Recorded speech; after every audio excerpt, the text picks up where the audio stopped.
Edad Media en términos generales se inicia en el año 476 después de Cristo y finaliza en el 1453. El inicio coincide con el desmembramiento, con la disolución del Imperio Romano de Occidente y culmina la etapa ya cuando los turcos otomanos invaden Constantinopla y marca entonces el fin de estos 1000 años que catalogamos como Edad Media.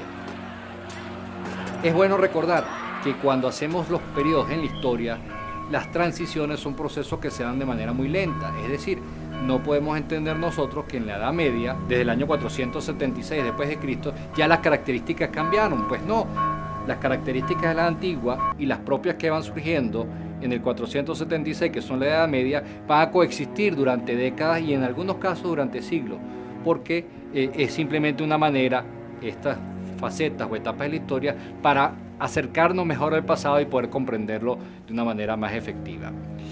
3 son las características fundamentales de la Edad Media. En primer lugar, como mencionamos, el desmembramiento del Imperio Romano de Occidente y básicamente la ausencia de un gran imperio como este. No solamente que desaparece el romano, sino que no va a haber uno que lo sustituya en cuanto a grandeza y extensión. En segundo lugar, es el auge que va a tener la Iglesia Católica. Vimos en la clase anterior cómo el cristianismo se convierte en la religión oficial del imperio y desde ese momento va a crecer y se va a convertir en un gran imperio ya la Iglesia Católica como tal. Y el tercer aspecto que distingue esta etapa es el estancamiento de lo que es la industria y el comercio y en contraposición a esto el fortalecimiento de una economía agrícola y el crecimiento del latifundio como tal. En esta clase nos limitaremos a estudiar solamente el periodo conocido como temprana Edad Media y posteriormente completaremos con la alta y baja Edad Media. Como característica específica de este periodo de la temprana Edad Media, debemos recordar que venimos del desmembramiento, de la disolución del Imperio Romano de Occidente. Esto se produce por las invasiones bárbaras, es decir, las invasiones de pueblos del norte, de germanos fundamentalmente, que van tomando el espacio del imperio.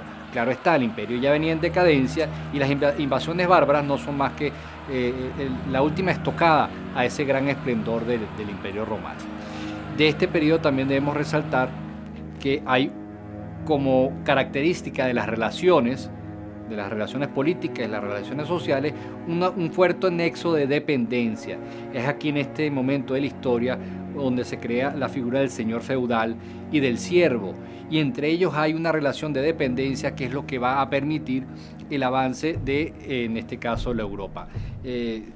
Esta Edad Media, o sea, tanto la temprana como la alta y baja Edad Media, es un periodo de la historia donde concentramos nuestro esfuerzo a analizar lo que es la historia de Europa central y Europa occidental, de distintos reinos de tendencia absolutista, pero que no logran dominar la extensión territorial antiguamente como Imperio Romano de Occidente. En Oriente la situación es distinta porque si bien tampoco hay ese gran dominio que ejercieron los romanos en el Mediterráneo, sí vamos a tener mucho más estabilidad, más estructura, más dominio en lo que se conoce como el Imperio Bizantino. También de este periodo debemos resaltar que comienza la invasión de los pueblos árabes alrededor del siglo VII después de Cristo.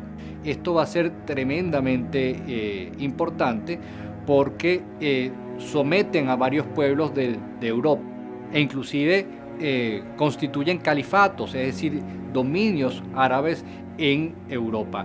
Y por supuesto que esto va a conllevar una respuesta enérgica de los europeos y ya claro, lo veremos en las próximas clases, todo lo que va a ser la expulsión de los árabes de la península, especialmente la península ibérica, y todo lo que fueron el proceso de las cruzadas, que también es un elemento fundamental de la Edad Media. Como dijimos anteriormente, hay una división muy marcada entre Oriente y Occidente, y ambos intentan restablecer el dominio completo, con muchísima más asertividad el Imperio Bizantino, lo que antes era el Imperio Romano de Oriente, y logran en distintos momentos ejercer el poder sobre lo que es hoy en día Italia y también sobre la península ibérica, pero no permanece en el tiempo y los pueblos germanos van progresivamente retomando estos territorios de Occidente. En síntesis, la división queda marcada entre Oriente y Occidente, y si bien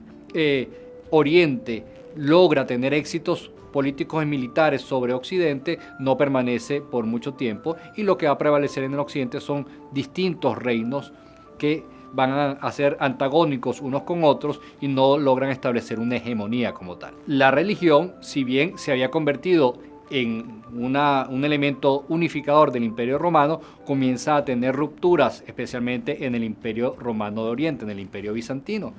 Ya veremos que esto lleva al rompimiento, lo que se llama el cisma de la Iglesia Católica de Oriente y Occidente, en el reinado de Miguel III hacia principios del siglo IX después de Cristo. A diferencia de lo que ocurrió en el Imperio Romano, en este periodo de la historia resurge la figura del rey, el rey con la palabra, ¿no? Porque vemos que en Roma llegó a ser una palabra prohibida, algo nefasto. Después los emperadores gobernaron de manera tiránica, pero la palabra rey y reinado no va a ser abolida en buena parte del imperio de Occidente. Pues en este momento la Edad Media resurge y vamos a tener unos reyes que van a ser representativos. En Occidente vamos a tener primero las dinastías de los ostrogodos y los visigodos, y también dentro de ellos lo que va a ser la figura de Carlos Martel y Pipino el Breve. Y en Oriente, evidentemente, lo que va a ser Constantino, que tendrá un esplendor realmente significativo, sobre todo en el tema del arte, la arquitectura, y luego Justiniano, que hay todo un aporte para la codificación de leyes, es decir, la estructuración de un código que sea universal para todo el imperio. Y por último, Heraclio y Miguel III, cuando ya vimos este último, significó o representa el momento en el cual hay ese cisma en la Iglesia Católica.